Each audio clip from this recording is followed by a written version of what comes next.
Sa pagpasok ng taong 2013 ay naging abala si Governor Vilma Santos Recto sa pagpapatuloy ng mga programa para sa kanyang nasasakupan. Unang araw nga ng Lunes sa taong ito ay sinimulan niya ang paggawa sa pamamagitan ng pagdalo sa lingguhang pagbibigay-pugay sa bandila ng Pilipinas sa Provincial Auditorium. Pagkatapos nito ay agad din siyang nagtungo sa kanyang tanggapan sa People's Mansion upang harapin ang mga taong naghihintay sa kanya. Sa kanyang tanggapan ay isinagawa rin ang turnover ng mga communication equipment at surveillance vehicles sa pamunuan ng Batangas Provincial Police Office.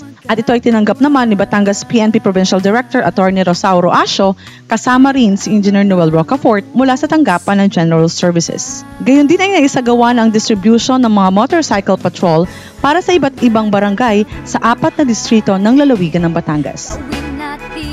January 9 naman ang tumulak ang buong pangkat ng pamahalaang panlalawigan ng Batangas para sa isang medical dental mission sa Lemery Municipal Covered Court. Kasama ang buong puwersa ng medical team ng Provincial Health Office at Batangas Provincial Hospital na isagawa ang medical dental optical mission sa bayang ito bilang tulong pangkalusugan sa mga mamamayan at regalong serbisyo sa kaarawan ni Mayora Cherry Alilio, ang may bahay ni Mayor Larry Alilio.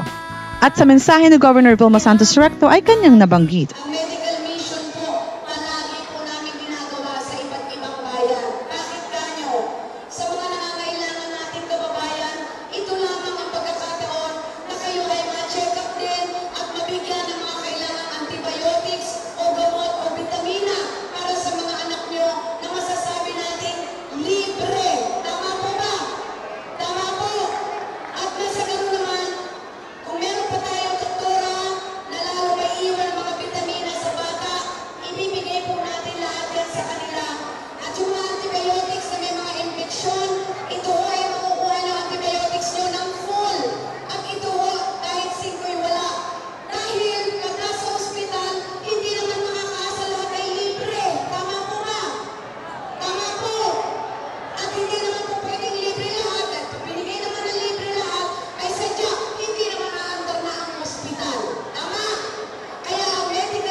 Matapos ang medical dental mission na ito ay agad namang tinungo ni Governor Vilma Santos Recto ang kanyang sunod na activity noong araw ding iyon, ang inauguration ng Barangay Tubuan Road sa bayan pa rin ng Lemery.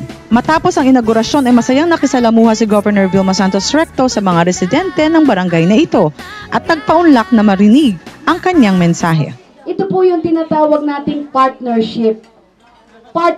So, ito ho ay mayroon tayong pondo. May pondo po rito si Senador Ralph Recto. May pondo po rito ang ating Congressman Tom Apasible. At sa lahat ng proyekto na meron ang Lemery, kapartner din natin si Mayor Larry. Maraming salamat po sa ulitin natin pagkikita dito sa inyong barangay. Paglalala na yung tulay. Salamat po. God bless po. Kapitan, Kahainay, maraming salamat po. Thank you. Yung baon ko po makapunan. Matapos ang programa ay agad naman bumalik si Governor Vilma Santos Recto sa kanyang tanggapan sa People's Mansion upang salubungin sina Vice President Jejo Marbinay at Senate President Juan Ponce Enrile kasama ang ilang mga senatorial candidates. Malugod silang tinanggap ni Senator Ralph Recto at Governor Vilma Santos Recto kasama sina Vice Governor Mark Leviste at mga board members, ganun din ang mga department heads ng Kapitolyo. At matapos ito ay isang masaganang merienda naman ang kanilang pinagsaluhan. Hindi natapos ang courtesy visit na ito kung walang photo op. At ito ay ilan lamang sa mga naging activity ni Governor Vilma Santos Recto noong nakaraang linggo.